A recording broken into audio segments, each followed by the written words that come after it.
أعوذ بالله من الشيطان الرجيم. بسم الله الرحمن الرحيم.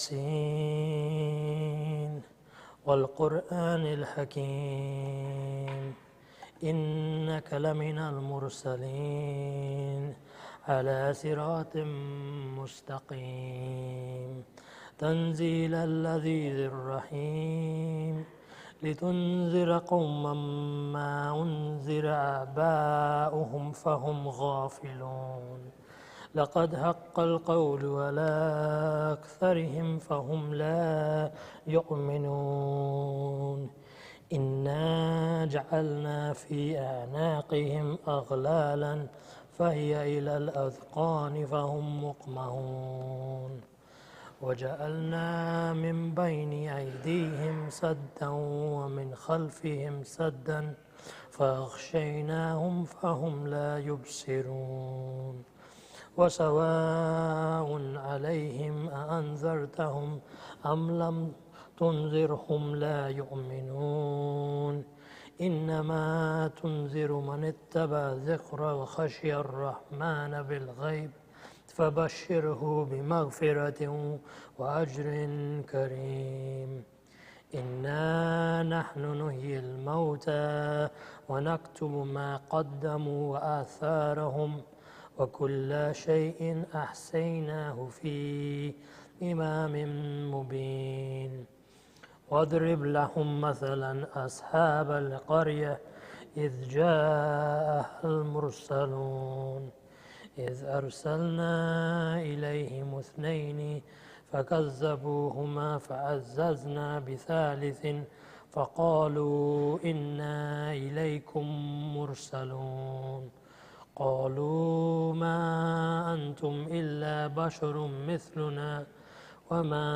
أنزل الرحمن من شيء إن أنتم إلا تكذبون قالوا ربنا يعلم إنا إليكم لمرسلون وما علينا إلا البلاغ المبين قالوا إنا تطيرنا بكم لئن لم تنتهوا لنرجمنكم وليمسنكم منا عذاب أليم قالوا طائركم معكم أئن ذكرتم بل أنتم قوم مسرفون وجاء من أقصى المدينة رجل يسعى قال يا قوم اتبعوا المرسلين اتبعوا من لا يسألكم أجرا وهم مهتدون وما لي لا أعبد الذي فطرني وإليه ترجعون أتخذ من دونه آلهة إن يردني الرحمن بضر لا تغني عني شفاعتهم شيئا ولا ينقذون إني إذا لفي ضلال مبين إني آمنت بربكم فاسمعون قيل ادخل الجنة قال يا ليت قومي يعلمون قال يا ليت قومي يعلمون بما غفر لي ربي وجعلني من المكرمين وما أنزلنا على قومه من بعده من جند من السماء وما كنا منزلين إن كانت إلا صيحة واحدة فإذا هم خامدون يا حسرة على العباد ما يأتيهم من رسول إلا كانوا به يستهزئون ألم يروا كم أهلكنا قبلهم من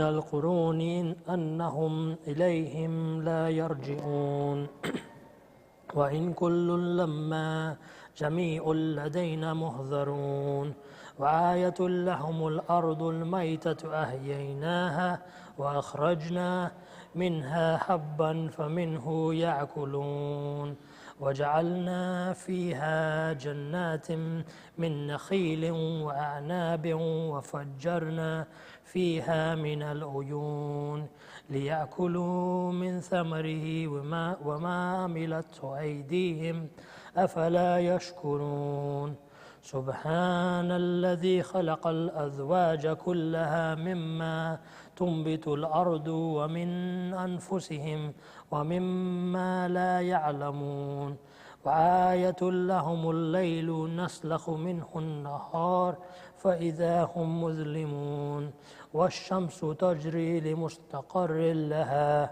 ذلك تقدير العزيز العليم والقمر قدرناه منازل حتى عاد كالأرجون القديم لا الشمس ينبغي لها أن تدرك القمر ولا الليل سابق النهار وكل في فلك يسبحون وآية لهم أنا حملنا ذريتهم في الفلك المشحون وخلقنا لهم من مثله ما يركبون وإن نشاء نغرقهم فلا صريخ لهم ولا هم ينقذون إلا رحمة منا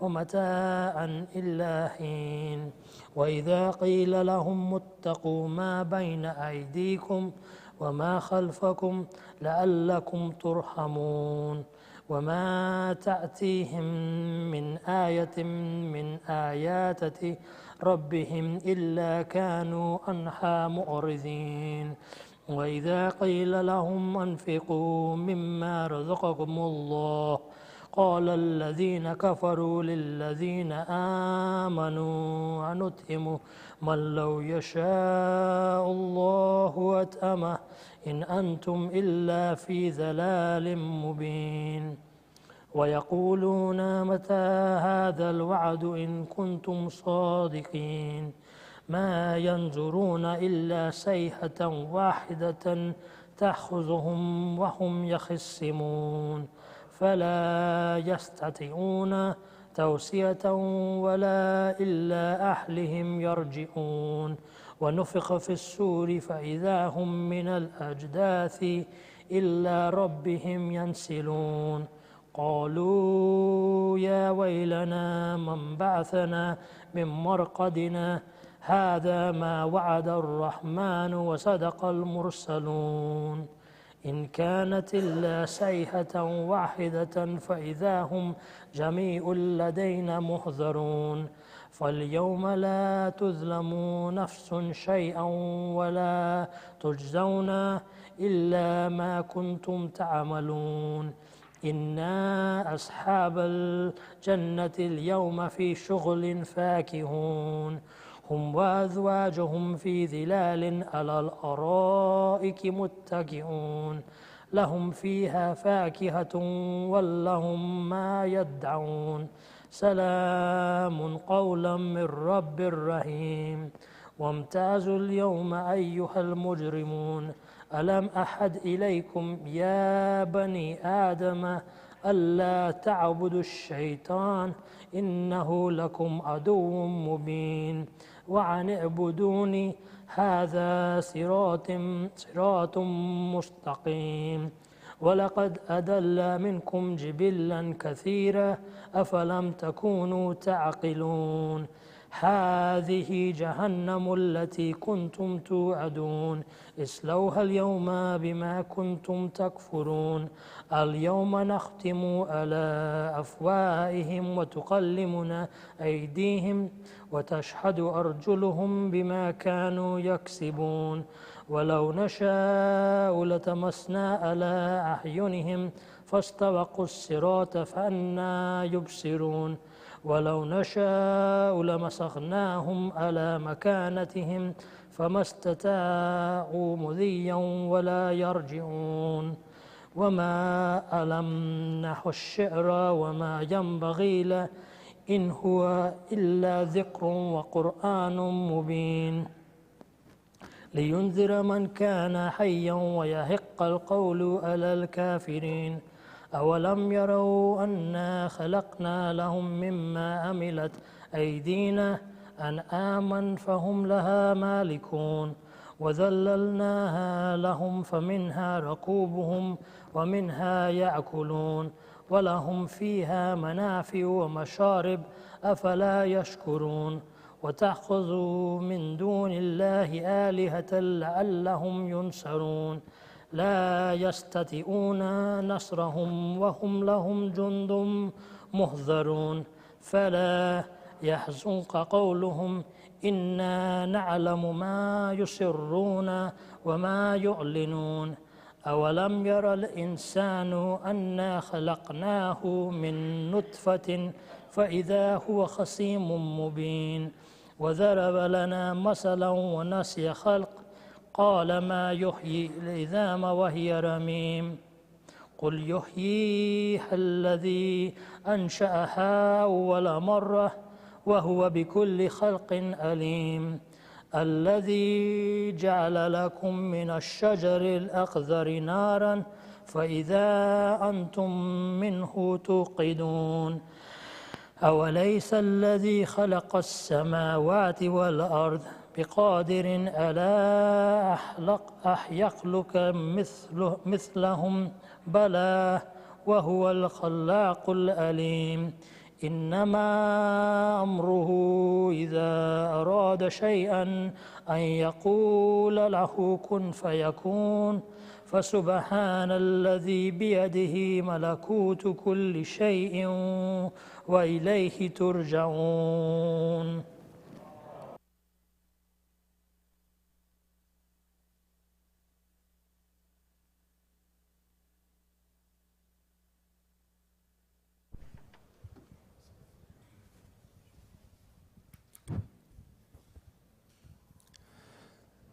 سبحان الله والحمد لله ولا إله إلا الله والله أكبر ولله الحمد. الله أكبر الله أكبر الله أكبر الله أكبر. أشهد أن لا إله إلا الله أشهد أن لا إله إلا الله أشهد أن محمدًا رسول الله أشهد أن محمدًا رسول الله أشهد أن عليًا ولي الله أشهد أن عليًا حجة الله. حي على الصلاة حي على الصلاة حي على الفلاح حي على الفلاح حي على خير العمل حي على خير العمل. الله أكبر الله أكبر. لا إله إلا الله لا إله إلا الله. والصلاة على محمد وآل محمد.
أعوذ بالله من الشيطان اللعين الرجيم. بسم الله الرحمن الرحيم. الله أكبر الله أكبر. أشهد أن لا إله إلا الله أشهد أن لا إله إلا الله أشهد أن محمدا رسول الله. أشهد أن محمدا رسول الله. أشهد أن عليا ولي الله. أشهد أن عليا حجة الله. حي على الصلاة، حي على الصلاة، حي على الفلاح، حي على الفلاح، حي على خير العمل، حي على خير العمل.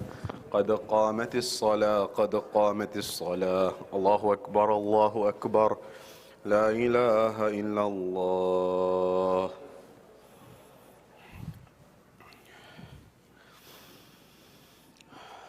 صلاة المغرب من الصلاة يا محسن قد أتاك نسيت المسلم. الله أكبر. بسم الله الرحمن الرحيم. الحمد لله رب العالمين الرحمن الرحيم مالك يوم الدين.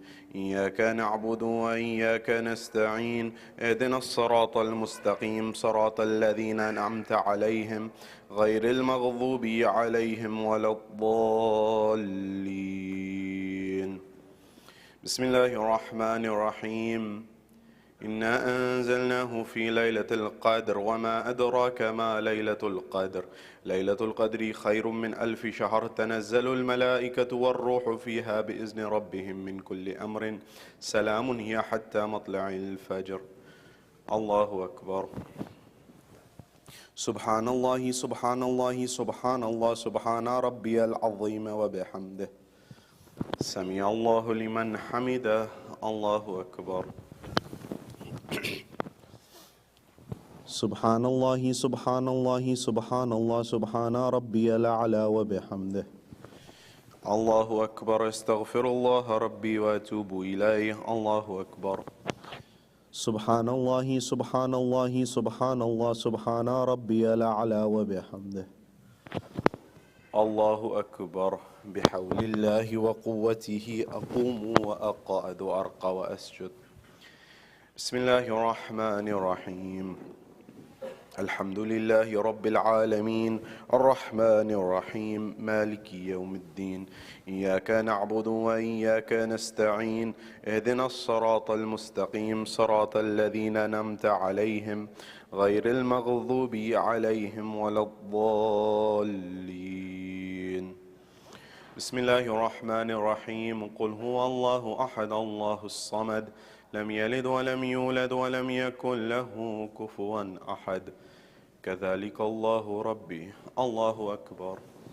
اللهم صل على محمد وآل محمد. ربنا آتنا في الدنيا حسنة وفي الآخرة حسنة وقنا عذاب النار. رب اغفر لي ولوالدي وللمؤمنين يوم يقوم الحساب. رب ارحمهما كما ربياني صغيرا. ربي زدني علما والحقني بالصالحين. الله أكبر. سبحان الله سبحان الله سبحان الله سبحان ربي العظيم وبحمده. سمع الله لمن حمده. الله أكبر. سبحان الله سبحان الله سبحان الله سبحان ربي الأعلى وبحمده. الله أكبر. استغفر الله ربي وأتوب إليه. الله أكبر. سبحان الله سبحان الله سبحان الله سبحان ربي الأعلى وبحمده. الله أكبر. الحمد لله وخير الأسماء لله. أشهد أن لا إله إلا الله وحده لا شريك له وأشهد أن محمدا عبده ورسوله. اللهم صل على محمد وآل محمد. بحول الله وقوته أقوم وأقعد وأرقى وأسجد.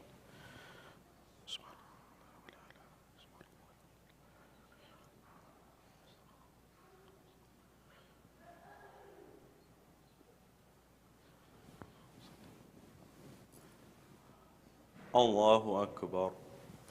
سبحان الله سبحان الله سبحان الله سبحان ربي العظيم وبحمده.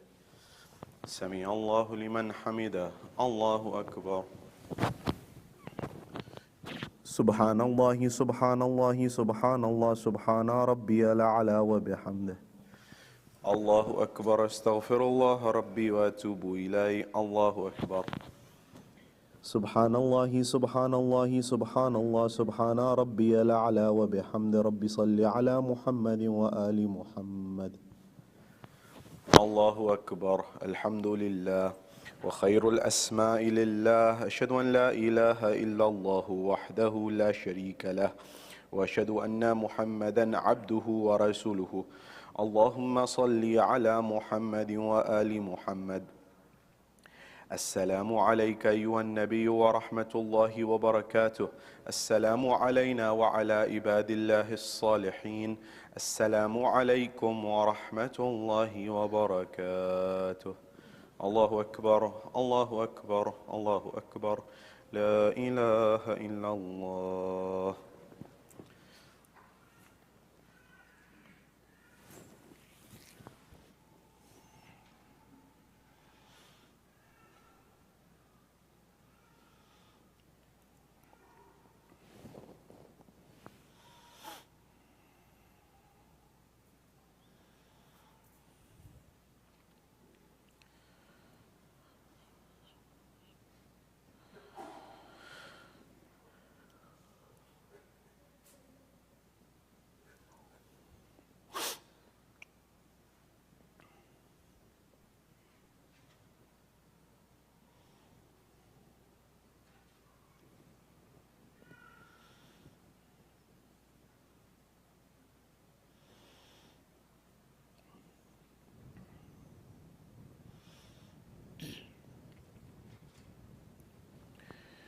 إن الله وملائكته يصلون على النبي يا أيها الذين آمنوا صلوا عليه وسلموا تسليما.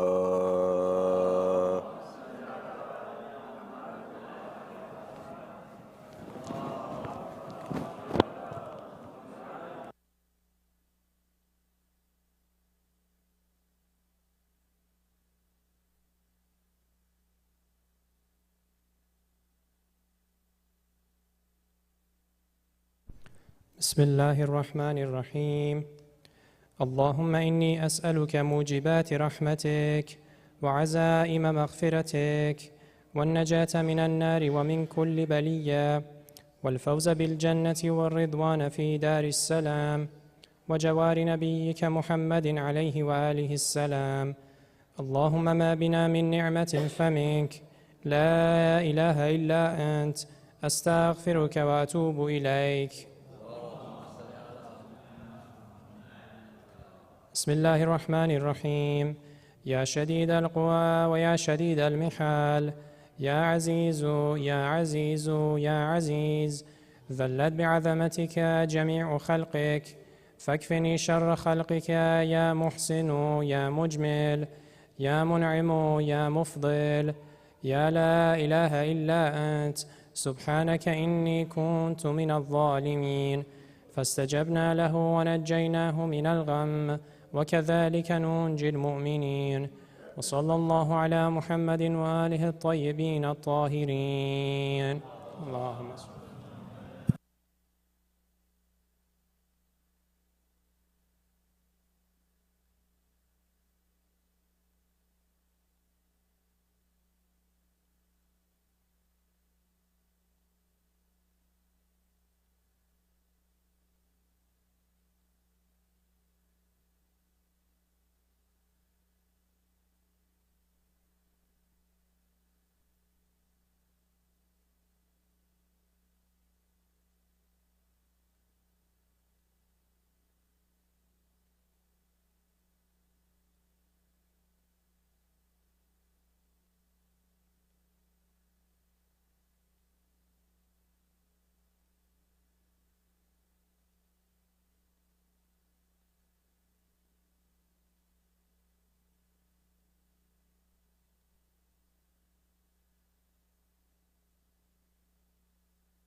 أعوذ بالله من الشيطان اللعين الرجيم. بسم الله الرحمن الرحيم.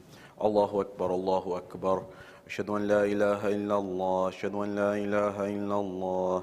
أشهد أن محمدا رسول الله. أشهد أن محمدا رسول الله. أشهد أن عليا ولي الله. أشهد أن عليا حجة الله. حي على الصلاة حي على الصلاة حي على الفلاح حي على الفلاح حي على خير العمل حي على خير العمل. قد قامت الصلاة قد قامت الصلاة. الله أكبر الله أكبر. لا إله إلا الله. صلاة من الصلاة والنسك ومحي يا محسن قد أتاك المسيح استغفر الله. الله أكبر. بسم الله الرحمن الرحيم. الحمد لله رب العالمين الرحمن الرحيم مالك يوم الدين. إياك نعبد وإياك نستعين. اهدنا الصراط المستقيم صراط الذين أنعمت عليهم غير المغضوب عليهم ولا الضالين. بسم الله الرحمن الرحيم. إنا أنزلناه في ليلة القدر وما أدراك ما ليلة القدر. ليلة القدر خير من 1000 شهر. تنزل الملائكة والروح فيها بإذن ربهم من كل أمر. سلام هي حتى مطلع الفجر. الله أكبر. سبحان الله سبحان الله سبحان الله سبحان ربي العظيم وبحمده. سمع الله لمن حمده. الله أكبر. سبحان الله سبحان الله سبحان الله سبحان ربي الأعلى وبحمده. الله أكبر. استغفر الله ربي وأتوب إليه. الله أكبر. سبحان الله سبحان الله سبحان الله سبحان ربي الأعلى وبحمده. الله أكبر. بحول الله وقوته أقوم وأقعد وأرقى وأسجد. بسم الله الرحمن الرحيم. الحمد لله رب العالمين الرحمن الرحيم مالك يوم الدين. إياك نعبد وإياك نستعين. اهدنا الصراط المستقيم صراط الذين أنعمت عليهم غير المغضوب عليهم ولا الضالين. بسم الله الرحمن الرحيم. قل هو الله أحد الله الصمد لم يلد ولم يولد ولم يكن له كفوا أحد. كذلك الله ربي. الله أكبر. اللهم صل على محمد وآل محمد. ربنا آتنا في الدنيا حسنة وفي الآخرة حسنة وقنا عذاب النار. اللهم صل على محمد وآل محمد. الله أكبر. سبحان الله سبحان الله سبحان الله سبحان ربي العظيم وبحمده. سمع الله لمن حمده. الله أكبر. سبحان الله سبحان الله سبحان الله سبحان ربي الأعلى وبحمده. الله أكبر. استغفر الله ربي وأتوب إليه. الله أكبر. سبحان الله سبحان الله سبحان الله سبحان ربي الأعلى وبحمده.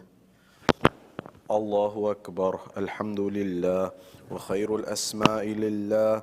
أشهد أن لا إله إلا الله وحده لا شريك له وأشهد أن محمدا عبده ورسوله. اللهم صل على محمد وآل محمد. بحول الله وقوته أقوم وأقعد وأرقى وأسجد.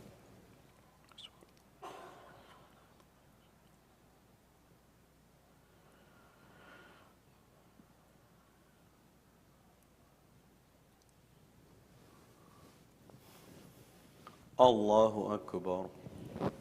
سبحان الله سبحان الله سبحان الله سبحان ربي العظيم وبحمده. سمع الله لمن حمده. الله أكبر. سبحان الله سبحان الله سبحان الله سبحان ربي الأعلى وبحمده. الله أكبر. استغفر الله ربي وأتوب إليه. الله أكبر.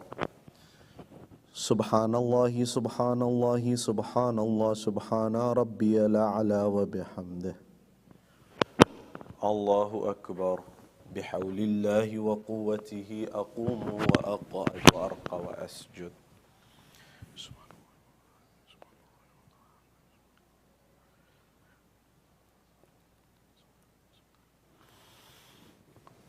الله أكبر. سبحان الله سبحان الله سبحان الله سبحان ربي العظيم وبحمده. سمع الله لمن حمده. الله أكبر.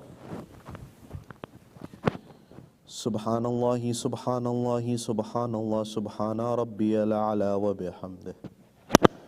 الله أكبر. استغفر الله ربي وأتوب إليه. الله أكبر. سبحان الله سبحان الله سبحان الله سبحان ربي الأعلى وبحمد. ربي صل على محمد وآل محمد يا لطيف ارحم عبدك الضعيف. الله أكبر. الحمد لله وخير الأسماء لله. أشهد أن لا إله إلا الله وحده لا شريك له وأشهد أن محمدا عبده ورسوله. اللهم صل على محمد وآل محمد. السلام عليك أيها النبي ورحمة الله وبركاته. السلام علينا وعلى عباد الله الصالحين. السلام عليكم ورحمة الله وبركاته. الله أكبر الله أكبر الله أكبر. لا إله إلا الله.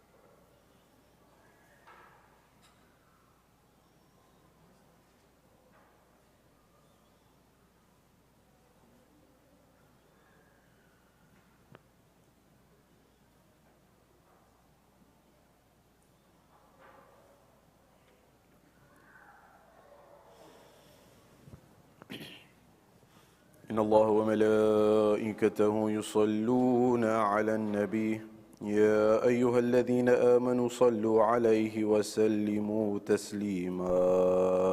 اللهم صل على محمد وآل محمد.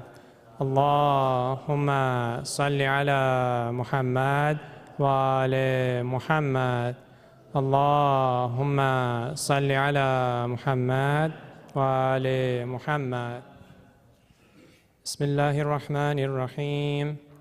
اللهم إنه ليس لي علم بموضع رزقي وإنما أطلبه بخطرات تخطر على قلبي فأجول في طلبه البلدان فأنا فيما أنا طالب كالحيران لا أدري أفي سهل هو أم في جبل أم في أرض أم في سماء أم في بر أم في بحر وعلى يدي من ومن قبل من وقد علمت أن علمه عندك وأسبابه بيدك وأنت الذي تقسمه بلطفك وتسببه برحمتك.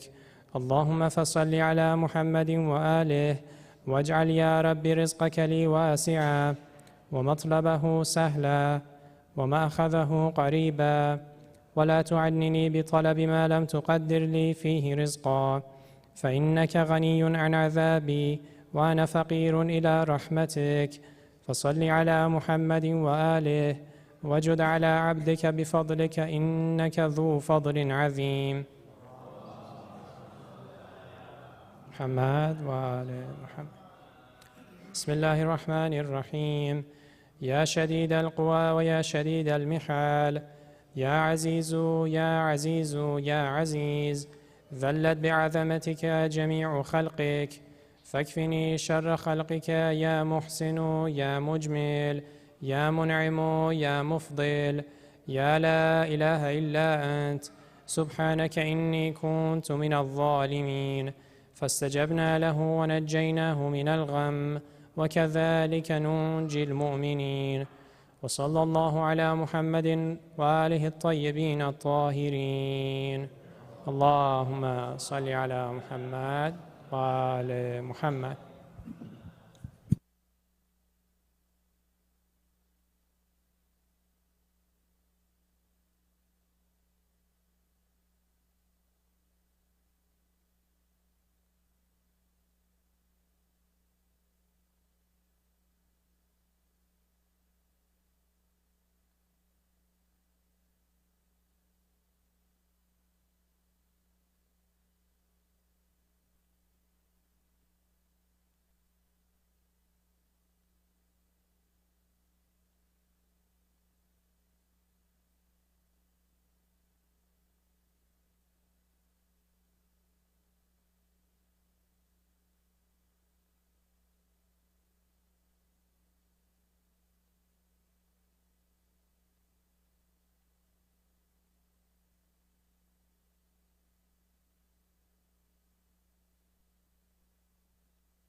Bismillahirrahmanirrahim. A quick announcement.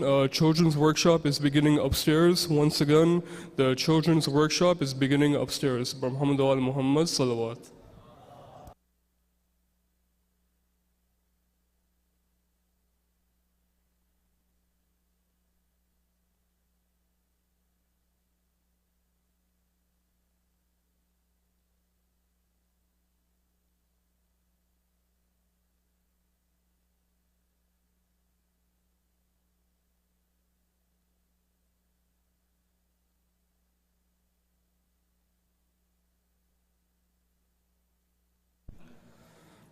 Muhammad wa Muhammad salawat.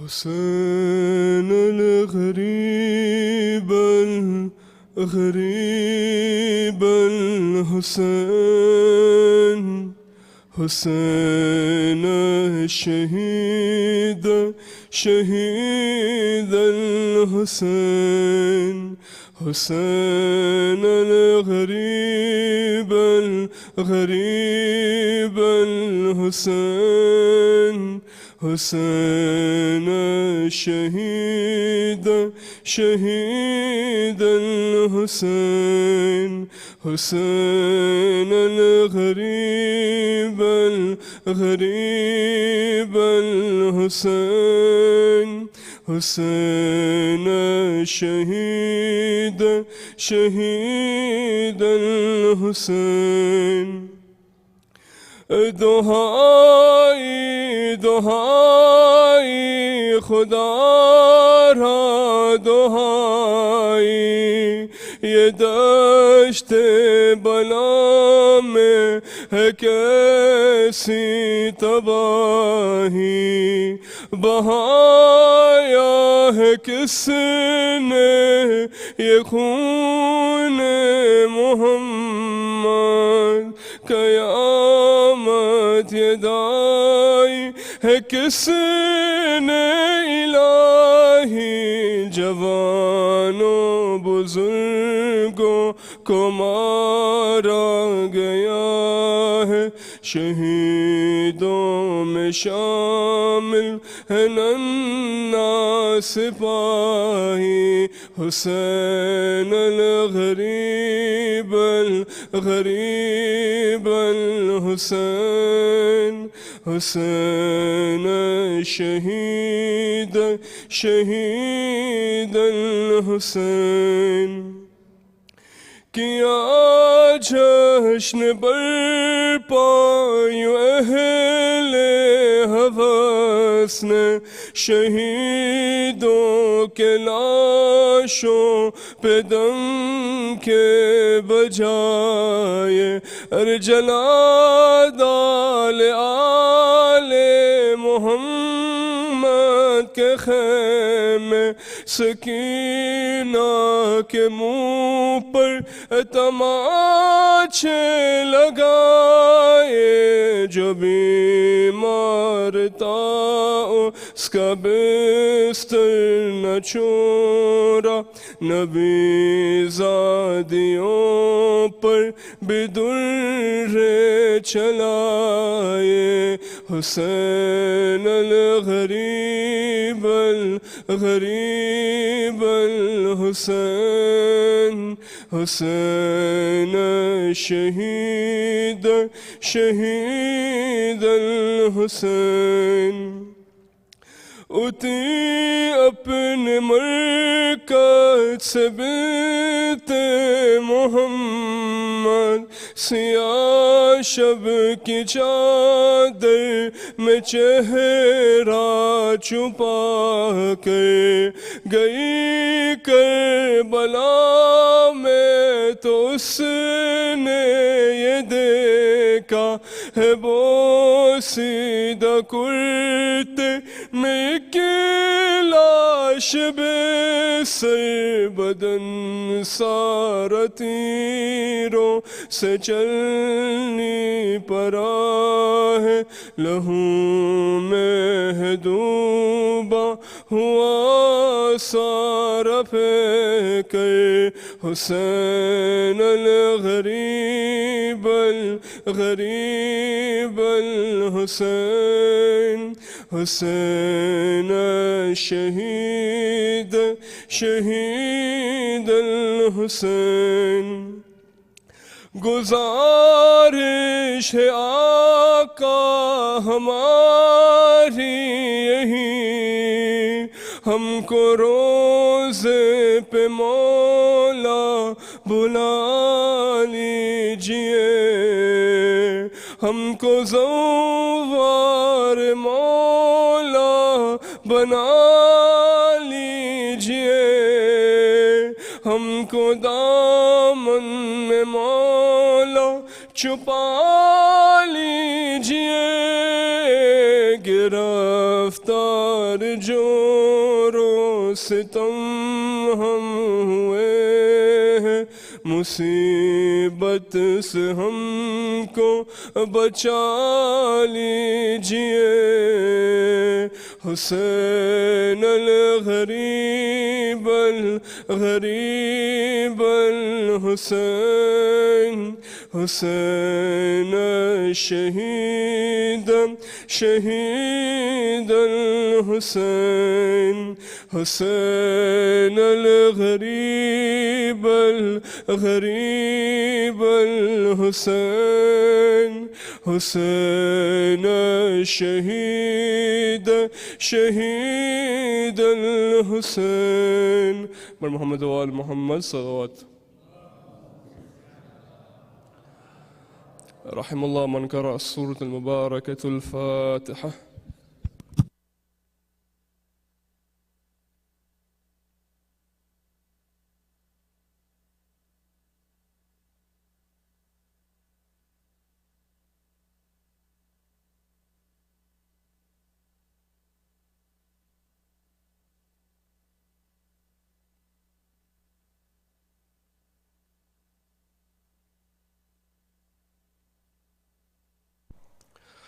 أعوذ بالله من الشيطان الرجيم. بسم الله الرحمن الرحيم. Dr. Sayyid Shabbir Kirmani, respected elders, brothers and sisters, Assalamu alaikum wa rahmatullahi wa barakatuh. Surah Fatiha is requested for the Salah Sawab of the marhumin listed on the screen and for all marhumin. Al-Fatiha.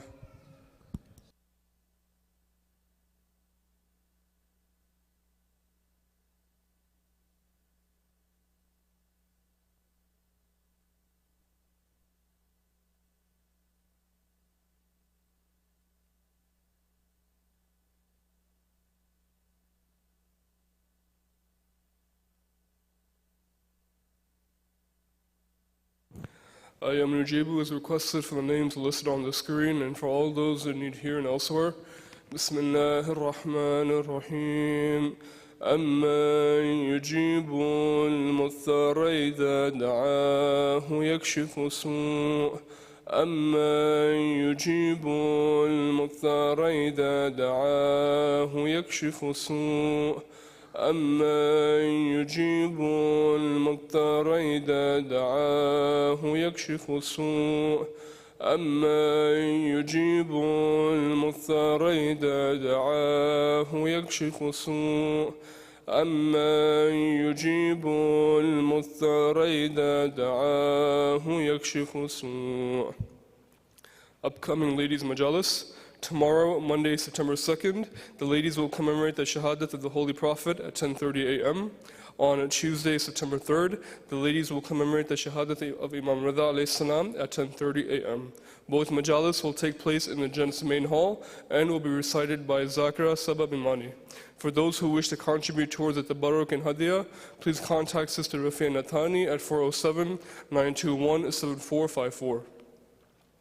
Muharram Safar Fund. As the month of Safar draws to an end in the next few nights, we request all to support us in reaching our goal by making a donation towards these programs.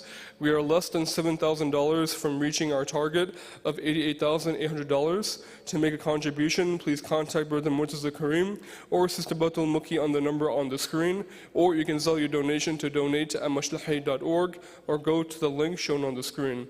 You can also make payments with credit cards using the point of sale unit at the finance table located in the gents as well as the ladies' sides.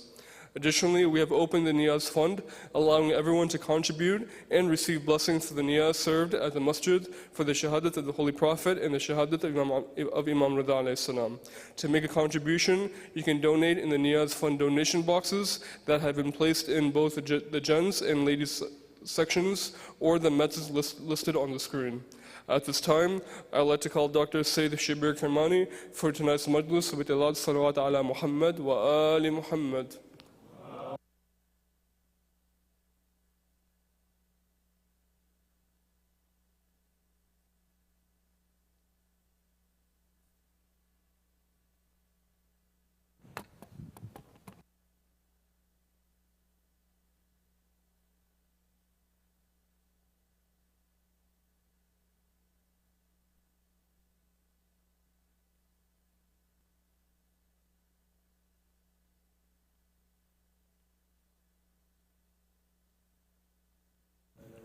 اللهم صل.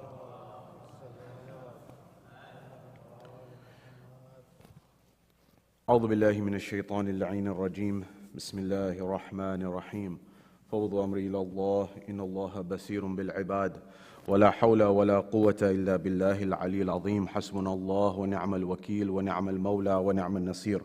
والصلاة والسلام والتحية والإكرام على الرسول المسدد المصطفى الأمجد المحمود الأحمد الذي سمي في السماء بأحمد وفي الأرض بأبي القاسم محمد. اللهم صل على محمد وعلى أهل بيت الطيبين الطاهرين المعصومين المظلومين المنتجبين الذين أذهب الله عنهم الرجس وطهرهم تطهيرا. اللهم صل على محمد. وقل رب اشرح لي صدري ويسر لي أمري واحلل عقدة من لساني يفقه قولي.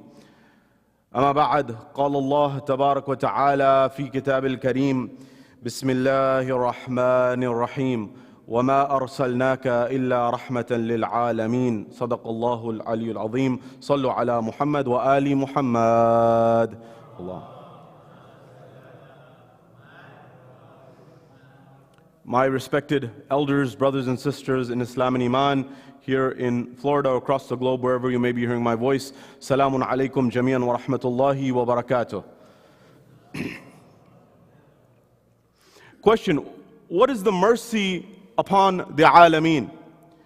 When it comes to our world, you'll find that in the dynamics of understanding development, understanding freedom, understanding the changing dynamics of our world, when people came to try to help others realize what should we do as human beings, as insan, you found, for example, in the works of some writers, some intellectuals, some professors, such as Dr. Abhijit Banerjee and Esther Duflo, the Nobel laureates from MIT, who wrote their book, Poor Economics. In it, they cite a predecessor of theirs in the area of developmental economics, Dr. Amartya Sen from Cambridge University, who's now a professor emeritus at Harvard University. And one of the things that he cited to help the world, the global community, realize the value of development economics, alleviating poverty, and helping society, because in our world, people don't look at things as their own problem until it impacts them. So if someone is stricken by poverty, that's somebody else's problem. It's not my problem. So until and unless he didn't frame the dynamic in a way that people understood, people didn't wake up. So how did he frame it?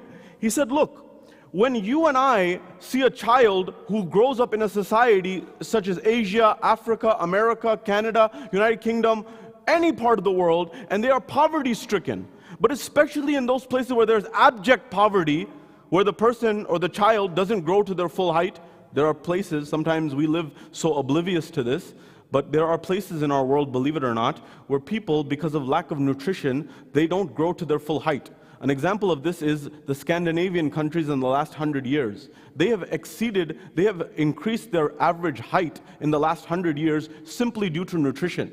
And so there's still parts of the world, such as Pakistan, India, and many parts of the world, perhaps even in Africa, where people are suffering because they don't get enough food to get to their maximum height and potential. And you can imagine that has a big impact. So he said, look, when this was the narrative that poverty is somebody else's problem. So he said, no, hold on a second. When a child who is suffering from poverty is not able to reach their full potential, what happens as a result is we as society suffer. Why? We as society suffer because amongst those children is perhaps the next founder of what would become the cure to cancer, the founder or the scientist who finds the cure to cancer, the researcher who may create the next Apple computers, the next Microsoft computers, the next entrepreneurial venture that society benefits from, the next X, Y, and Z. Until and unless he didn't make it clear to the world that people who suffer due to lack of development is not just their suffering, it's our society's suffering, people didn't wake up. Tonight, when we mark the martyrdom and the demise and the death and the passing of the Holy Prophet, perhaps one of the most extraordinary examples in human history of someone who saw human potential and worked to unlock that human potential is none other than the Prophet of Islam.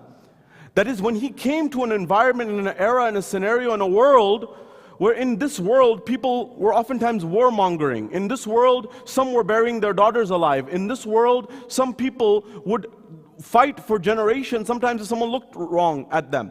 In a world where women were either buried alive, or daughters were, or, for example, environments where they were treated as property, this individual changed the dynamics. But when it comes to his dynamics of peace, mercy, love, compassion, justice were not limited to just human beings like you and I. He saw much beyond it. So the big question that comes up is, how did an individual, in a matter of 23 years, change the paradigm of the world, such that people said, this had never happened before?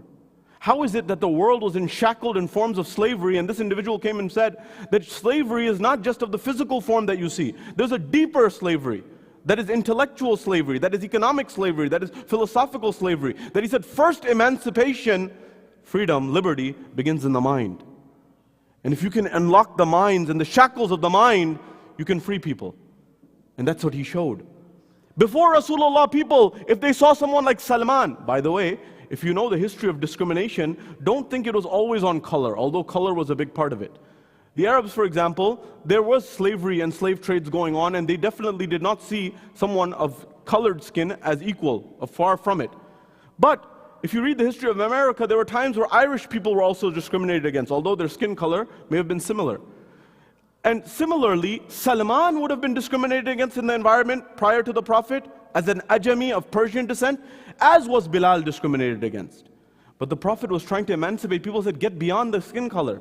Get beyond where he's coming from. Get beyond that to become a human being. See the potential that this person has. And what potential Bilal had, what potential Salman had, what potential all these individuals had, which was lying dormant because it wasn't able to realize itself, because people were not able to get beyond their shackles. So now, tonight, in these few moments that we have together, I want to reflect on the Prophet's vision for an inclusive society.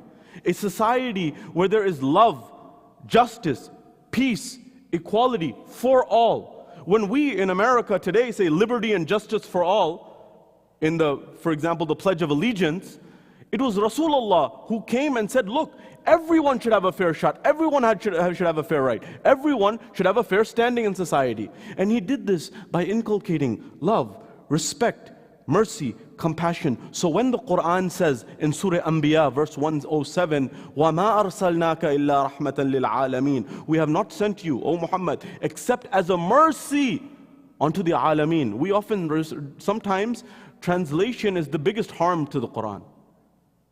I'm not saying don't translate the Quran, don't try to study it. Good translation, great translation is a gift from God. Poor translation can devastate the meaning. When it comes to this, وَمَا أَرْسَلْنَاكَ, sometimes people say, a mercy unto mankind. Well, hold on. Allah subhanahu wa ta'ala says, Alhamdulillah Rabbil Alameen. وَمَا أَرْسَلْنَاكَ إِلَّا رَحْمَةً لِلْ Alameen. So wherever God's Alameen is going, wherever the universes are going, and we're still trying to figure out the boundaries of this universe, where we're now saying there may plausibly be a planet in our solar system, where scientists are debating whether it's part of our solar system or not, that it circulates or it revolves around the sun every 10, 20, 30,000 years. A totally different dynamic. We have no idea of the boundaries of the planets and the solar system that we live. We're scratching the surface. We're scratching the surface of the surface. So wherever the rahmah goes of God, the mercy of God goes, the mercy of this messenger goes. So it extends not only to human beings, not only to Arabis and Ajamis, as the world had been divided in that world, not only to that, it goes to plants, it goes to animals, it goes to the environment, it goes to everyone and everything. And that's what I want to look at it. How did he shift this paradigm to help a world realize that there is still so many pastures beyond, so many visions beyond, so many worlds beyond, and within oneself. But that beginning and that change begins within the heart, it begins within the mind. And when I begin to change that, that is when I can begin to change the world. 23 years Rasulullah changed the world, there's no doubt about it. Whether it was Michael H. Hart, whether it was Edward Gibbon, whether it was Toynbee, whether it was any major historian, they said, you cannot neglect what Muhammad did in this world by any lens. Allahumma salli ala Muhammad.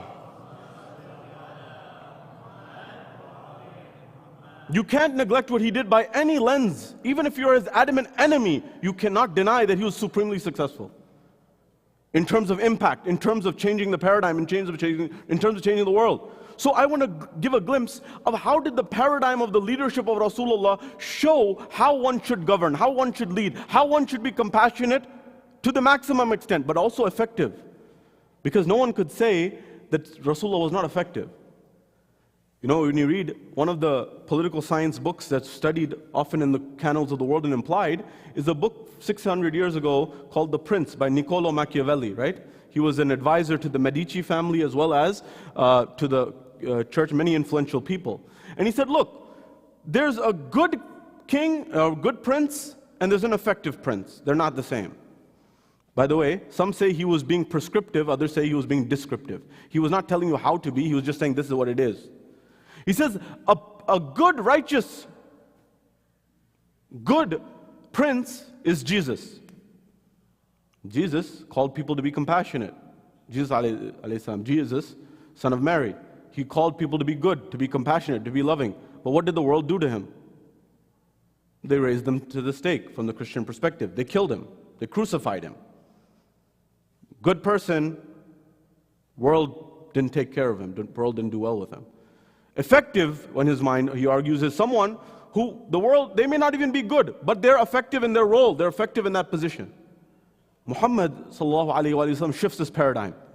He was not only someone who was supremely good, he was also effective. And that's a model that the world hasn't seen before. How is it possible that you can be good and effective?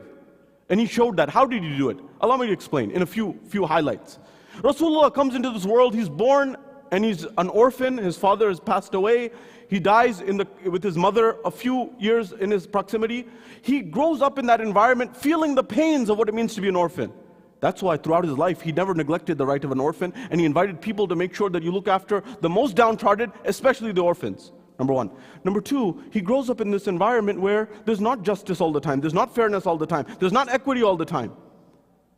And so he's seeing in his young age that there's a merchant who comes from out of town to do business in Medina, or Mecca I should say. When he comes to Mecca, as a young tradesman, as a young merchant, Rasulullah is amongst those people who, when this merchant is doing a business transaction in Mecca and he's cheated by a local, and this person says, look, I'll buy it on credit. And the guy said, okay, I'll give you credit. Next day, when he said, can I get my payment? This merchant who was traveling, he said, can I get my payment? He said, what payment? I don't even know you. At that point in time, and by the way, this still happens today. Anyways, he gets up and he goes to the mount of Abu Qubays and he says, look, I'm a foreigner. I'm not from here. But tomorrow somebody may come to this town and this news spreads that, look, I was dealt with unjustly. You need to give me my rights, my fairness. At that time, nobody stood up except for a handful.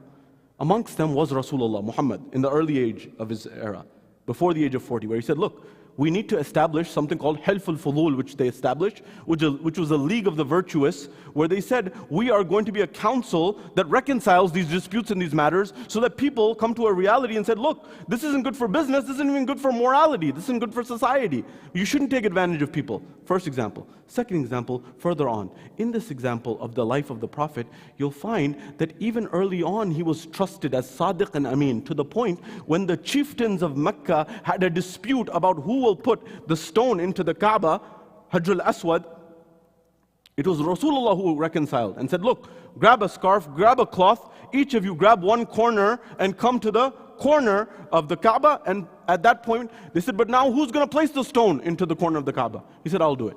They didn't object to that. They were fine by that. And so the reality was his honesty, his dignity, his fairness was already known. But there was another level that he brought to the forefront. Before Rasulullah, the example of a leader was a tough leader, a hard leader, someone who, for example, was willing to go to war, someone who's willing to be courageous. And this is where the dynamics of the Prophet are something that are beautiful to examine. You know, in our world, for example, the modern interpretation of how Jesus was is purely love. And that's a bit of a misconstruction of what Jesus' message was. Because if you read the Bible says many things that solve our problems today. For example, if you read Luke 48 in the Bible, you know, people ask, where does matam come from? Read Luke 48. In that, it says very clearly what happened was eventually when some of the believers saw the crucifixion of Jesus, they went home beating their chests. What? They went home beating their chests. If you read the cross-reference and the footnotes on it, it will say this was the ancient practice of mourning, beating your chest.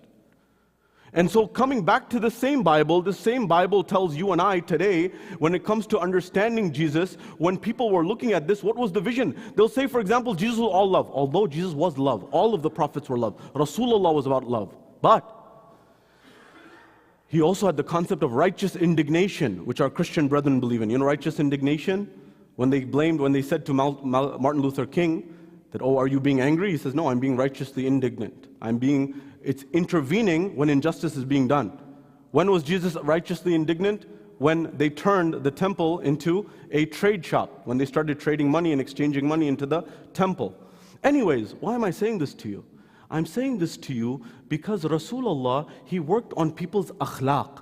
He worked on their ethics. He worked on their morals. And those morals are supposed to guide the decision-making that political, economic, and social influential people are supposed to implement in society. And by that, he was able to change the paradigm for people to wake up into society. But when people say today Jesus is all love, the reality of the matter is that's half the story. In Japan, for example, or in ancient societies such as China, when they ask Buddha, for example, should we respond to all with goodness? Should we respond to if someone hits us, strikes us, or does injustice to us, should we respond to that with good? I said, well, why?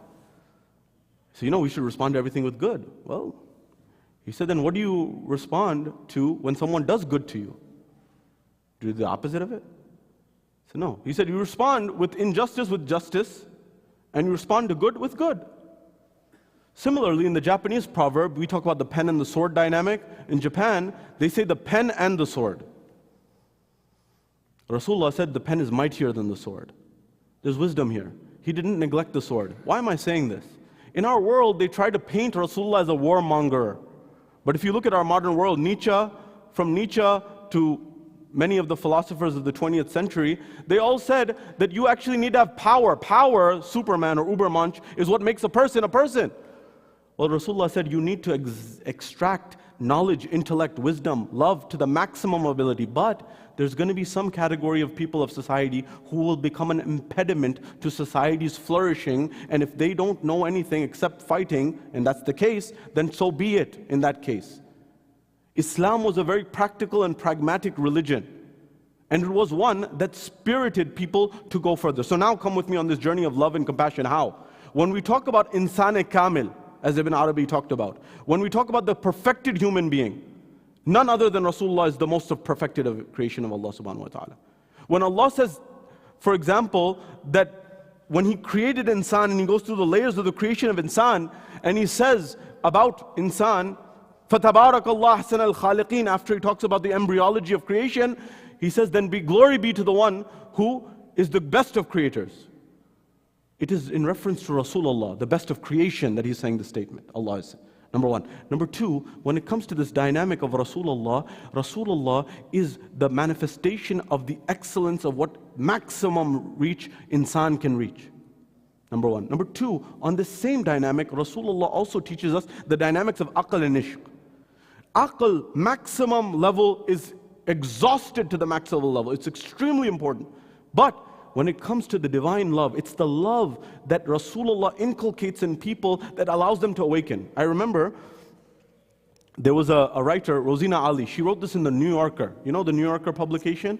She said the erasure, this was in 2017. She wrote an article called The Erasure of Islam from the Poetry of Rumi. You know, Rumi, the world is absolutely mesmerized by the poetry of Rumi. But when they erase the Prophet's message, the example of Islam, and the prophetic examples and the prophetic inspiration that Rasulullah gives to the poets such as Rumi, such as Attar an-Nishapuri, who wrote the Conference of the Birds, whether it's Hafiz Sa'di, Hafiz because he was a Hafiz of the Quran, right? A Sa'di. Or for example, all these other poets, they do a deep disservice. Why? Because that culture, that civilization, that religion inspired the love that flows from the poetry of these poets. So when we remove that, we miss that whole point. The world misses that whole point. Sure, other people aren't Muslim necessarily. They don't need to follow that. But for the Muslim world, when you and I, for example, in our world, we may say, Jesus inspired this inspired that. Wonderful. At the same time, Rasulullah inspired much beauty in the world, much compassion in the world. We shouldn't forget that. We need to keep that in mind because people have a double standard when it comes to it, and we need to know this. As Dr. Henry Stubb, perhaps one of the most earliest, honest historians on the life of Rasulullah, 300 years ago, Dr. Henry Stubb says, we Christians, he's saying this from a Christian lens, we Christians, we point a finger and we say to Muhammad was a polygamist. But what about David? What about Solomon? They were polygamists in the Bible. Why the double standard? As a Christian, he's saying this. So sometimes we need to know how to frame these things and understand who Rasulullah was and what the compassion is. So now, coming to the compassion, Rasulullah would come to the dynamics at his announcement of prophethood. When he comes to the mantle, in an environment where he's on the mimbar or he's speaking in front of the people, in the old paradigm of leadership, a child would come, you'd shoo them away perhaps. You'd ignore them, someone would come and run. In that environment, the Prophet shifted the dynamics, showed the leader of all leaders at the same time, compassion of all compassions. He would take, for example, a young Hassan or Hussein, his grandsons, while they're there, he would stop his lecture, his khutbah, take them, hug them, kiss them, show affection to them. They had never seen this model of love, of compassion, of care, of consideration. Second example, prayer. Rasulullah would be in salah, in namaz, in his prayer to God Almighty. The one who took it so seriously that the Quran itself says, قُمِ اللَّيْلَ إِلَّا قَلِيلًا. That is, the Prophet used to pray so much, the Quran began to tell him, Allah began to tell him, look, don't pray so much, don't take such a burden on yourself. And then when they would say, others would say, such as the wives would say, why are you praying so much? He said, should I not be a grateful servant to my Lord? He took it that serious. But that same Prophet, when a young Hussein, a child at the time, goes on his back while he's praying in salah, He doesn't shoo him away. He doesn't get angry. In that state of prayer, he simply extends his sujood, his sajda, up until the point that this young child moves himself. You know, in our communities, if a child comes and does that, we'd probably break our salahs to move the child. But the dynamics of the humanity of this prophet are second to none. That a child is a child. You know, to further extent, the prophet in his lifetime, he saw a person mistreating a camel. He was overusing it, abusing it, not taking care of it, too much storage on it, too many things, not taking care of it. He stopped him, he petted him, he said, these creatures have a right. Just as human beings have a right, these creatures of God have a right. You know, in our world, there's many benefits of modernity, huge benefits, economic, social, political, many other things, but it's not perfect. One of the things that our modern world has led to is environmental degradation. And one of the things that the Prophet, you know, we talk about the environmental movement, the ecological movement. You know, I was just in, for example, in Canada. They seem to be much better about these things than we are in America, unfortunately. About environmentalism, recycling, reusing, and things of this nature. And anyways, when it comes to this, Rasulullah himself was one of the first to make sure that we have a responsibility not only to other human beings, but we share this ecosystem of the earth with other creatures.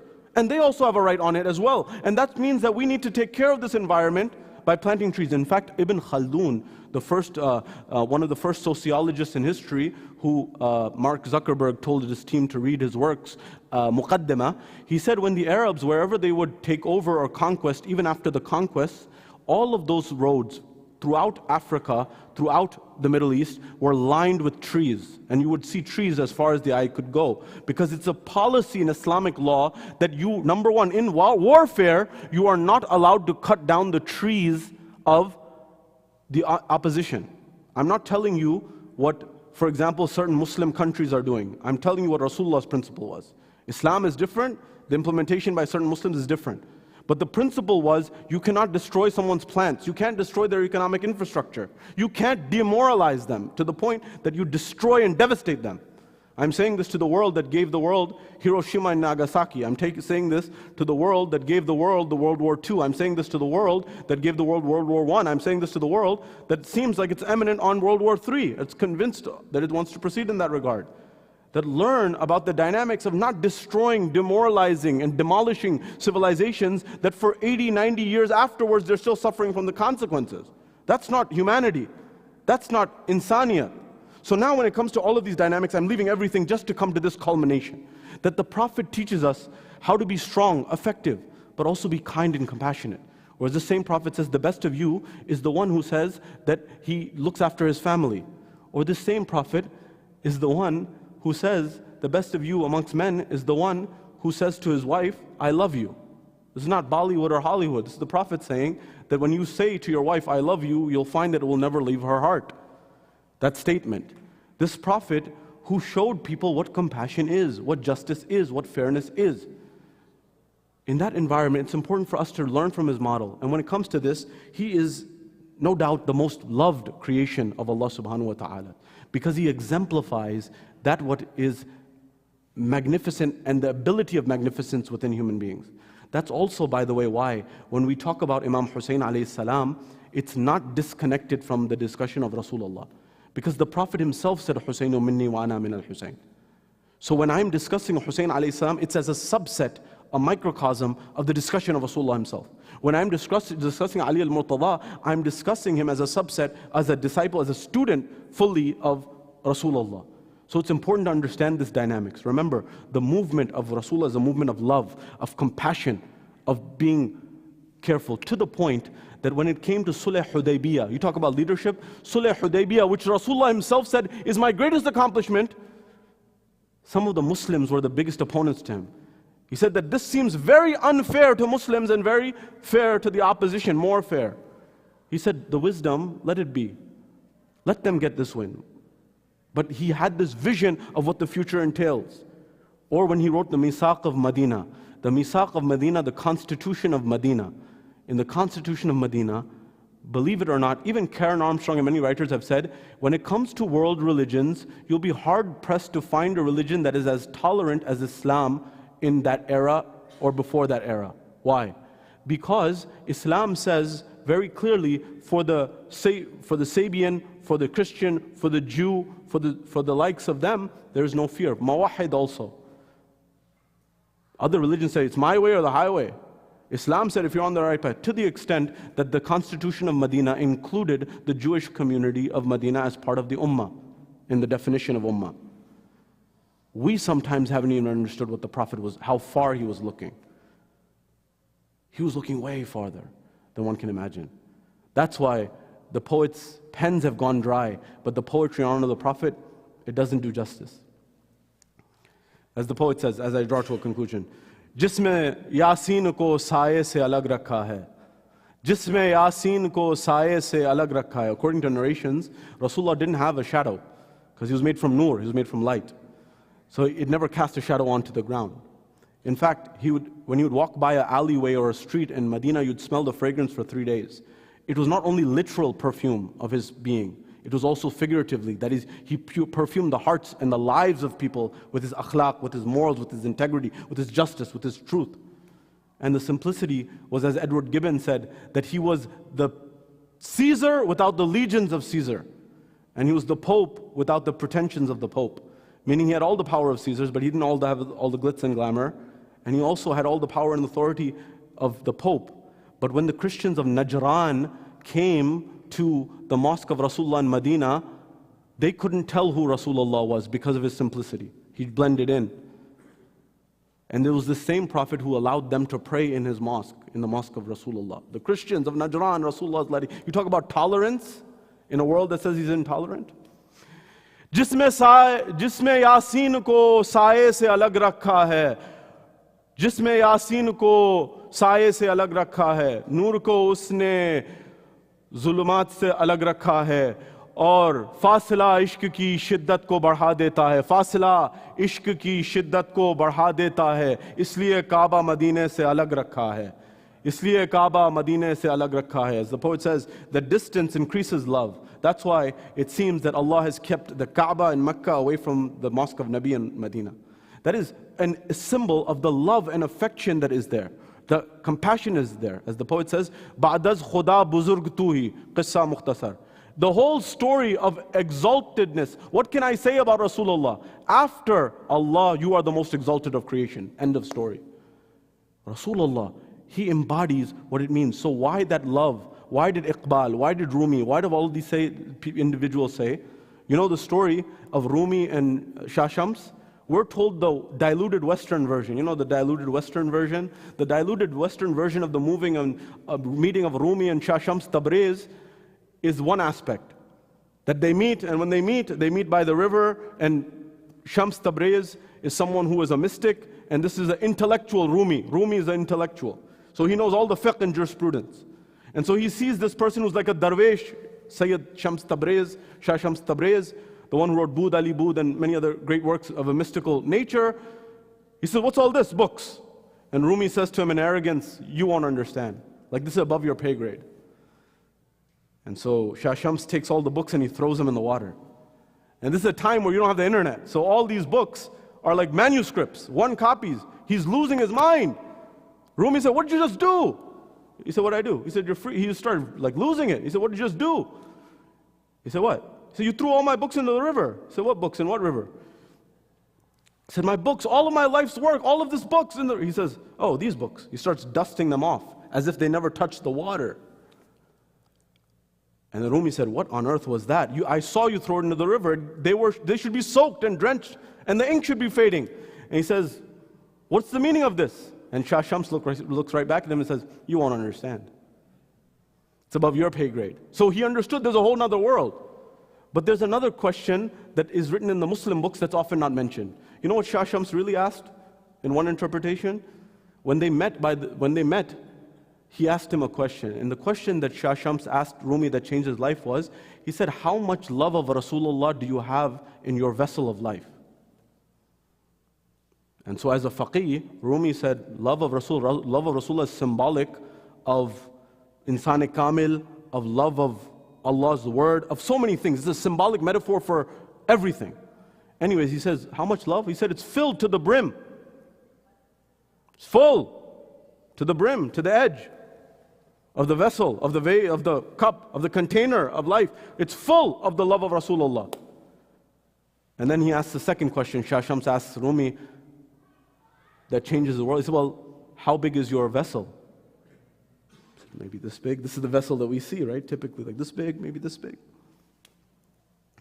So then Rumi says, well, I want to ask you, how much love of Rasulullah do you have in your vessel? He said, about this much. What? This much? Then Rumi said, this guy's lost it. And as he's leaving, Rumi says, look, hold on, you asked me a second question. He said, yeah. How big's your vessel? Oh, that's the question that changes life. He said, how big is your vessel for the love of Rasulullah in your life? He said, my vessel is as big as the universe. The principle of Rasulullah is raise your vessel, make your vessel bigger. You know, we talk about the test of Ibrahim and all of the prophets. If you want an impossible test, go to Rasulullah at the age of 40, before he's about to make his announcement to the people of that land about saying, Qulu la ilaha illallah tuflihu. Everything, by every stature of human society, what Rasulullah did was impossible. But what Rasulullah teaches you and I is, everything is impossible until it's done. He gives you the courage of Hussein ibn Ali. He gives you the courage of Ali al-Murtaza in the battlefield, the courage of the sabr of Hussein in Karbala. You find the impossible spirit become possible through the resilience of Rasulullah. That's where the poet says, Ilham ki rimjim. Rimjim is drizzling. Ilham ki rimjim, kahin bakhshish ki ghata hai. Ye dil ka nagar hai ke Madine ki faza hai. Aur suraj ko ubharne nahi deta tera habshi. Bezar ko Abu Zar teri bakhshish ne kiya hai. Allahu Akbar. You know, one of the greatest traits of Rasulullah is he made, not only was he a leader, but he was a leader of leaders. He made Bilal into a leader under which they used to have army delegations. They used to lead him. Eventually he became the minister of finance, the head of finance. There's so much to say, I'm leaving everything, but know that this is not even a drop of a drop of a drop of a drop of the ocean of Rasulullah. As Iqbal said beautifully in his poetry, Gumbade aab gina rang. That's where you need to know some history. Gumbade aab gina rang. Tere muhit par habab. Aab gina, this masjid of Rasulullah that's in Medina today, its dome today is what color? Green. It's not always been green. At the time when Iqbal was writing, it had a different color. At one time it was wooden colored. At one time, during that time, it was blue, aquamarine blue at that time. And so he said a beautiful analogy. He says, this dome that's on the mosque of Rasulullah, on your mosque, O Rasulullah, this is just a bubble on the majesty of your existence. As in, your existence is an ocean. And we have many layers to sift through to get there. That's why, and I conclude with this line really, as Karen Armstrong said, Muhammad, a prophet for our time. They asked, why for our time? Muhammad is a prophet for our time. Said, maybe 1400 years ago, she said, Muhammad came for one thing, to remove jahl, to remove ignorance. And we still have ignorance today.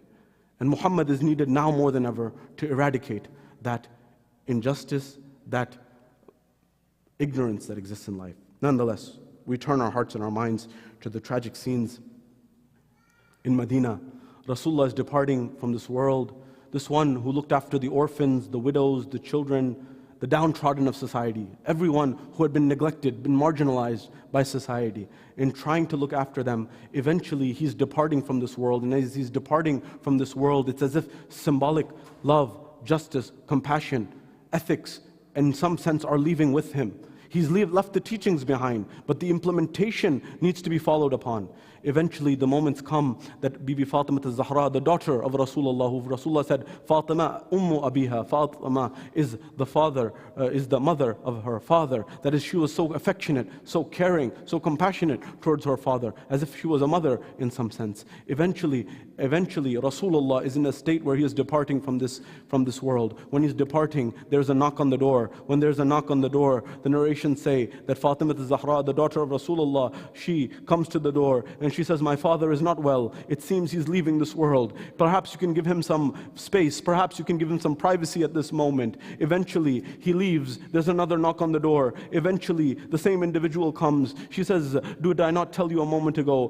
Can you give my father some privacy? Can you give him some moments? He seems to be towards the ends of his life. He wants to stay with his family. He wants to be with us. Eventually, he leaves. A third time, the knock comes to the door. She sees the same individual. At this junction, there's a sound from the room of Rasulullah, where Rasulullah calls out, my dear daughter, Fatima, that this is not an ordinary individual who is coming to your door, or Fatima. The door that Rasulullah himself used to come towards the door of Fatima and say at the Fajr Salah in the morning, Assalamu alayka ya ahl bayt an-nabuwa. Oh, salams and salutations on you, oh people of the house of prophethood. This same prophet says to Fatima that, Fatima, it is your honor, your position, your maqam, and your family's maqam, that the angel of death, he never knocks. This angel is the one who's coming to the door. He separates husband and wife. He separates children from their parents. He separates everyone. He doesn't seek permission anywhere. He's coming to your door to seek permission to take my soul towards the heavens because of the prestige and honor and integrity that the Quran has laid out for you. Eventually, Fatima az-Zahra understood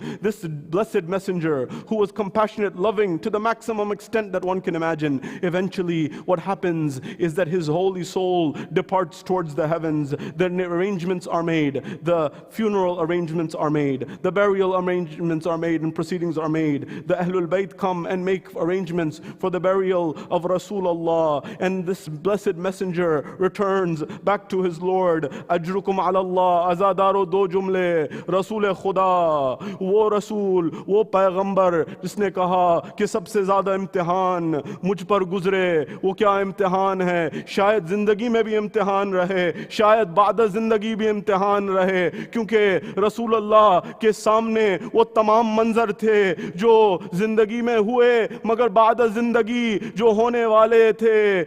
ऐसा कैसे हो सकता है कि इल्म गैब खिज़र के पास हो मगर ख़त्म रसूल के पास ना हो। रसूलुल्लाह के सामने नजर आ रहा है कि चंद ही दिन होंगे और फातिमतुज़ ज़हरा पे वो मज़ालिम ढाए जाएंगे। ये सामने है रसूलुल्लाह के, या शायद उनके सामने वो इम्तिहान अमीरुल मोमिनीन है कि उनको बाद रसूल खुदा उनको ये सब्र करना पड़ेगा, या शायद उनके सामने ये इम्तिहान है कि हसन मुज्तबा के जनाजे पर तीर बरसाए जाएंगे और उन्हें उनके नाना के बाजू दफन नहीं किया जाएगा, या शायद उनके सामने एक मंजर हो जो उन्होंने अपनी जिंदगी में अपनी बेटी को बताया था और अली मुर्तज़ा को बताया था कि एक मरहला ये होगा, न तुम हो गई, न तुम होंगी, न मैं होऊंगा, न कोई होगा। ऐ फातिमा, ये हुसैन करबला में 3 दिन का भूखा प्यासा ज़िबा कर दिया जाएगा और कोई उसे गुस्ल कफन देने वाला नहीं होगा। शायद ये तमाम मंजर रसूल अल्लाह के सामने था। अला लानतुल्लाहि अलल कौमिज़ ज़ालिमीन व सयअलमु अल्लज़ीना ज़लमू अय्य मुनक़लिबिन यन्क़लिबून इन्ना लिल्लाहि व इन्ना इलैहि राजिऊन। कहते थे शेरे खुदा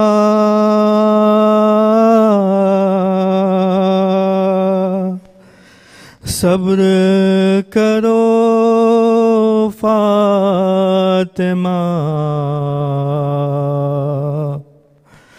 भूलो हमें मुस्तफा, सब्र करो फातिमा।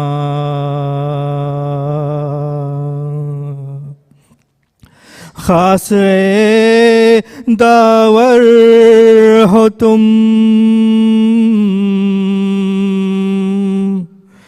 बिनते पैगंबर हो तुम,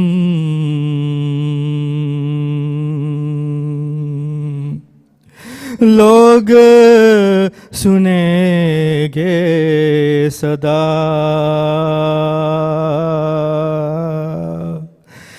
सब्र करो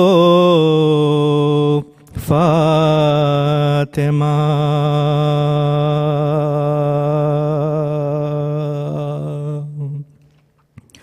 کو ہے یتیمی کے غم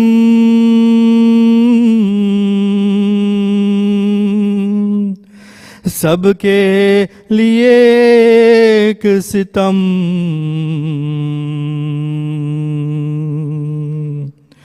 زور مگر اس میں کیا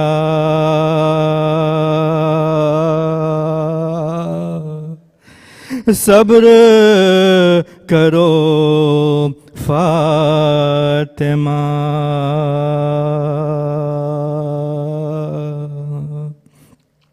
غم میں ہے تو مستمن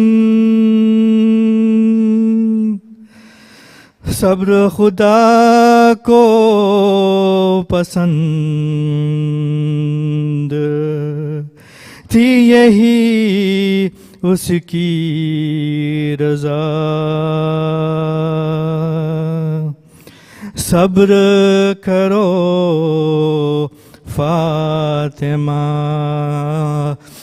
یا حسین یا حسین یا حسین یا حسین یا حسین صف کرنا یا حسین یا حسین یا حسین یا حسین یا حسین یا حسین یا حسین صفے کریں پلیز یا حسین یا حسین یا حسین آؤ تابوت محمد کا اٹھاؤ لوگو آؤ تابوت محمد کا اٹھاؤ لوگو آؤ تابوت محمد کا اٹھاؤ لوگو آؤ تابوت محمد کا اٹھاؤ لوگو ساری دنیا کو وفاداری ساری دنیا کو وفاداری سکھاؤ لوگو آؤ تابوت محمد کا اٹھاؤ لوگو آؤ تابوت محمد کا اٹھاؤ لوگو آؤ تابوت جواب ازادار محمد کا اٹھاؤ لوگو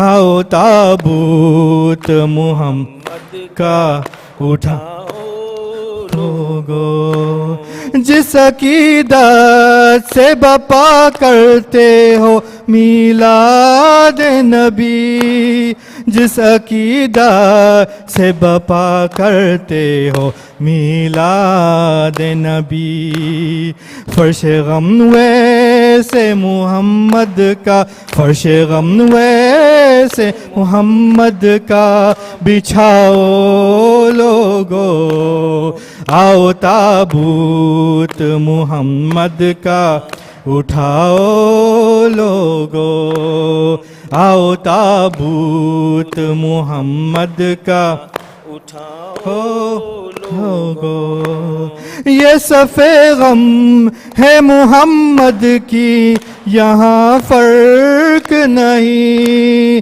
یہ صفے غم ہے محمد کی یہاں فرق نہیں ہاں اسی صف پہ زمانے کو ہاں اسی صف پہ زمانے کو بلاؤ لوگو آؤ تابوت محمد کا اٹھاؤ لوگو آؤ تابوت محمد کا اٹھاؤ لوگو گھر میں ہے فاطمہ زہرا کے اندھیرا چھایا، گھر میں ہے فاطمہ زہرا کے اندھیرا چھایا، آج کی رات چراغوں کو، آج کی رات چراغوں کو بجھاؤ لوگو، آؤ تابوت محمد کا اٹھاؤ لوگو، آؤ تابوت محمد کا اٹھاؤ لوگو، خاک پتھر بھی جو امت کو دعا دیتے رہے، خاک پتھر بھی جو امت کو دعا دیتے رہے، ایسے محسن کا نہ احسان، ایسے محسن کا نہ احسان بھلاؤ لوگو، آؤ تابوت محمد کا اٹھاؤ لوگو، آؤ تابوت محمد کا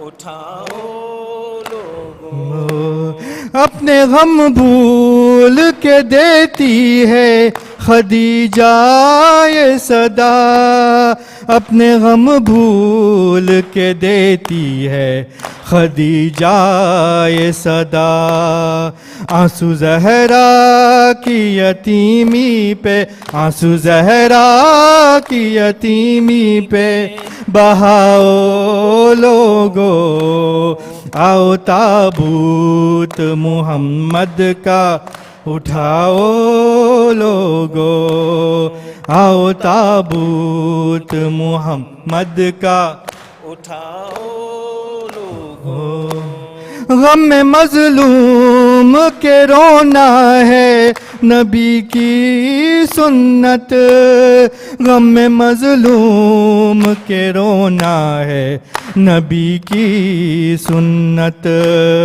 یہ حقیقت نہ زمانے سے، یہ حقیقت نہ زمانے سے چھپاؤ لوگو، آؤ تابوت محمد کا اٹھاؤ لوگو، آؤ تابوت محمد کا اٹھاؤ لوگو، کیوں ہو خاموش بقیہ کے اجڑ جانے پر، کیوں ہو خاموش بقیہ کے اجڑ جانے پہ، اپنے سرکار کو ایسے نہ، اپنے سرکار کو ایسے نہ رلاؤ لوگو، آؤ تابوت محمد کا اٹھاؤ لوگو، آؤ تابوت محمد کا اٹھاؤ لوگو، اپنے بابا کی جدائی میں جو چھپ کر روئی، اپنے بابا کی جدائی میں جو چھپ کر روئی، دل اسی فاطمہ زہرا کا، دل اسی فاطمہ زہرا کا بڑھاؤ لوگو، آؤ تابوت محمد کا اٹھاؤ لوگو، آؤ تابوت محمد کا اٹھاؤ لوگو، آؤ تابوت محمد کا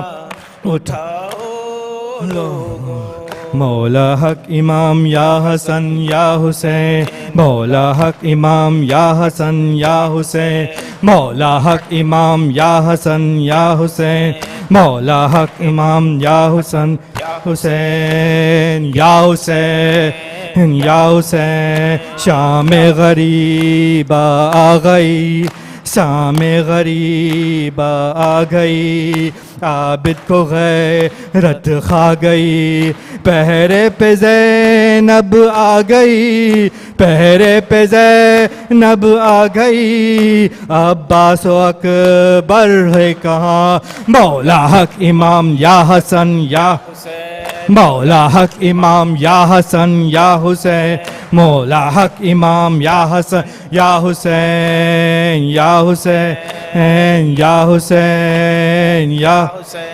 वो ज़ैनबो कुलसूम थी, वो ज़ैनबो कुलसूम थी, चादर से जो महरूम थी, ना महरमों के दरमिया, ना महरमों के दरमिया, और मुर्तज़ा की बेटियाँ, मौला हक इमाम या हसन या हुसैन, मौला हक इमाम या हसन या हुसैन, मौला हक इमाम या हसन या हुसैन या हुसैन या हुसैन या हुसैन या हुसैन या हुसैन या हुसैन या हुसैन या हुसैन या हुसैन या हुसैन मोहम्मद वाली मोहम्मद सल्लल्लाहु अलैहि वसल्लम।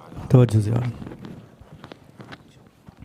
अस्सलामु अलैका या नबी अल्लाह, अस्सलामु अलैका या रसूल अल्लाह, अस्सलामु अलैका या अमीर المؤمنين, अस्सलामु अलैकी या फातिमा ज़हरा सय्यदतुन निसाइल आलमीन, अस्सलामु अलैका या हसन المجتبى, अस्सलामु अलैका या अबा अब्दुल्लाह व अला अरवाहिल्लती हल्लत बिफिनाइक, अलैकुम मिन्नी जमीअन सलामुल्लाहि अबदन मा बकीतु व बकिया अल-लैल वन-नहार व ला जअलल्लाहु अल-आखिर अन्नी लिज़ियारतिकुम।